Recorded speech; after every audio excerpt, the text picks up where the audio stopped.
जय माता दी दोस्तों, हमारे YouTube चैनल पे आपका हार्दिक स्वागत है। वीडियो शुरू करने से पहले आपको ये बता दूं, अगर आप पहली बार मेरी वीडियो देख रहे हो तो आप इस चैनल को सब्सक्राइब करें ताकि मैं जो भी वीडियो अपलोड करूं वो सबसे पहले आप तक पहुंचे।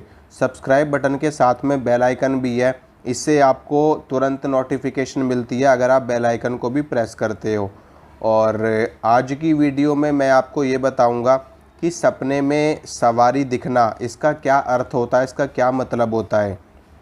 होता क्या है कि जब हम किसी देवी या किसी देवता की पूजा करना शुरू करते हैं, जैसे कि आप हनुमान जी की पूजा करनी आपने शुरू करी और आप हनुमान चालीसा का पाठ करते हो या फिर हनुमान जी के किसी भी मंत्र का जाप करते हो और किसी भी विधि से कर रहे हो और आपको उनकी पूजा करते करते काफ़ी समय बीत गया, 6 महीने बीत गए, साल बीत गया, 2 साल बीत गया, 3 साल बीत गया।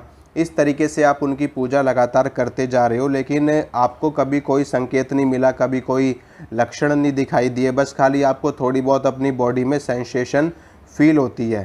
तो होता क्या है कि कई बार देवी देवता हमको संकेत नहीं दे पाते। उसका कारण क्या होता है कि उसका कारण ये होता है कि हमारे घर पे अगर किसी ने कोई तंत्र कर रखा है या घर की जो शक्तियाँ होती है, घर की दहलीज जो होती है, अगर उस दहलीज को बांध दिया जाता है तो कोई भी शक्ति हमको संकेत नहीं दे पाती। और उसमें क्या होता है कि जो तांत्रिक लोग होते हैं या जो अघोरी लोग होते हैं या जो बुरी प्रवृत्ति के लोग होते हैं, वो इस तरह का कर्म करते हैं, आपके घर की शक्तियों को वो बांध देते हैं और कोई भी शक्ति आपके घर में प्रवेश नहीं कर पाएगी, चाहे आप कितनी भी पूजा कर लो, कितनी भी साधना कर लो। और इसी कारण से देवी देवता भी संकेत नहीं दे पाते। अब जब उनको कोई भी मौका मिलता है, क्योंकि कुछ कुछ त्यौहार ऐसे होते हैं, कुछ पर्व ऐसे होते हैं जिसमें शक्तियाँ स्वतंत्र हो जाती हैं, जैसे कि होली का समय, दीपावली का समय और ग्रहण काल। ये तीन काल ऐसे होते हैं, ये तीनों समय ऐसे होते हैं जिसमें हर शक्ति स्वतंत्र होती है। ठीक है, चाहे वो भूत प्रेत हो, चाहे वो कोई देवी हो, चाहे वो कोई देवता हो, शक्तियाँ पूर्ण रूपेण स्वतंत्र होती है। वैसे तो देखिए ये सब ईश्वर की ही लीला है, उनकी लीला कौन समझ सकता है। तो शक्तियाँ स्वतंत्र होती है इन दिनों में, और इन दिनों में जैसे ही उनको अपनी स्वतंत्रता का आभास होता है, वो तुरंत अपने साधक को, अपने भक्त को अपना परिचय करवाने लगती है या फिर किसी भी तरीके से संकेत देने लगती है। उन काफ़ी सारे संकेतों में मैंने आपको पहले भी उनके संकेत बताए हैं, काफ़ी संकेत आपको मैंने बताए हैं। तो उन संकेतों में से एक संकेत होता है कि सवारी के रूप में सपने में दिखाई देना।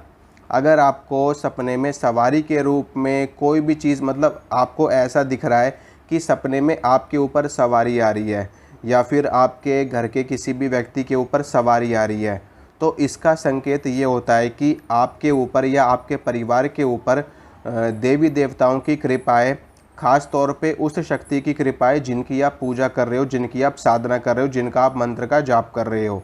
तो ये सीधा सीधा सा इसका मतलब यही होता है कि आपके ऊपर आपके इष्ट की कृपाएँ जिसकी आप पूजा कर रहे हो, ये होता है इसका मतलब। तो इसमें आपको करना क्या होता है, अगर आपको ऐसा दिखाई भी देता है कि आपको सपने में सवारी दिख रही है, तो इसमें आपको सबसे पहले तो उनको धन्यवाद करना, ये बहुत ही शुभ संकेत होता है और आपकी साधना में एक अच्छी स्थिति होने का लक्षण होता है। ठीक है, साधना में एक अच्छी स्थिति होने का लक्षण होता है ये सपने में सवारी का दिखना।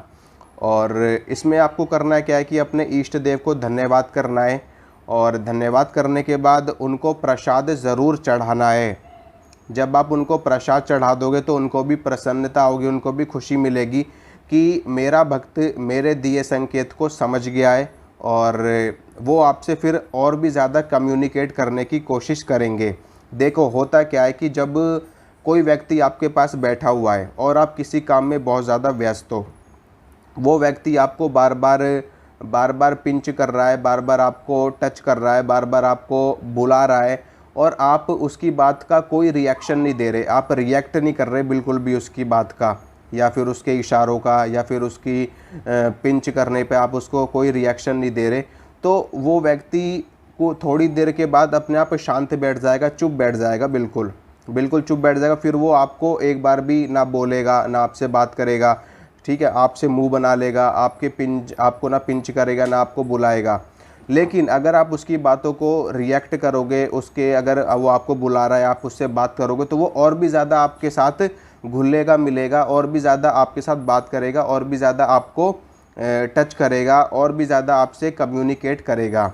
तो इसी तरीके से देवी देवता होते हैं, जब वो हमको कोई भी संकेत देते हैं तो उनके उस संकेत के ऊपर तुरंत हमें रिएक्ट करना चाहिए, उनका धन्यवाद करना चाहिए, उनके मंदिर में जा कर के उनको प्रसाद चढ़ाना चाहिए, ताकि वो प्रसन्न हो जाएं और वो और भी ज़्यादा कम्युनिकेट करने की कोशिश करें आपसे। देखिए, शक्तियाँ बहुत ही ज़्यादा सूक्ष्म होती हैं, ठीक है। वो एक ऐसा नहीं है कि वो तुरंत आपके सामने किसी भी इंसान का रूप धारण करके प्रत्यक्ष हो जाएंगी। बहुत ही ज़्यादा बिरले साधक होते हैं जिनके सामने शक्तियाँ एकदम सास्वरूप आकर के खड़ी हो जाती हैं, नहीं तो वो किसी न किसी माध्यम से ही आपके साथ कम्युनिकेट करती है। तो इसी तरीके से ये चीज़ होती है, और इसमें जो मैंने इन्फॉर्मेशन दी है, अगर आप उससे संतुष्ट हो तो आप वीडियो को लाइक करिए, शेयर कीजिए। इसी के साथ में मैं आपको ये बताना चाहता हूँ कि एक नया यूट्यूब चैनल बनाया गया है आप लोगों के लिए ही, ताकि आपको तंत्र मंत्र से जुड़ी और भी अच्छी से अच्छी इन्फॉर्मेशन आपको दी जा सके। और उस चैनल का लिंक मैं डिस्क्रिप्शन में डाल दूँगा, और आप उस चैनल को भी सब्सक्राइब कर लेना और बेल आइकन को भी दबा लेना, ताकि वीडियो डलते ही तुरंत आपके पास नोटिफिकेशन पहुँचे और आप वीडियो को देख करके अपने ज्ञान को बढ़ा सकें। तो मिलता हूँ दोस्तों, अगली वीडियो में मिलूँगा आपसे। जय माता दी। माता रानी आपका मंगल करे, आपका कल्याण करे, आपको और आपके परिवार को धर्म अर्थ काम और मोक्ष प्रदान करे। जय माता दी। धन्यवाद।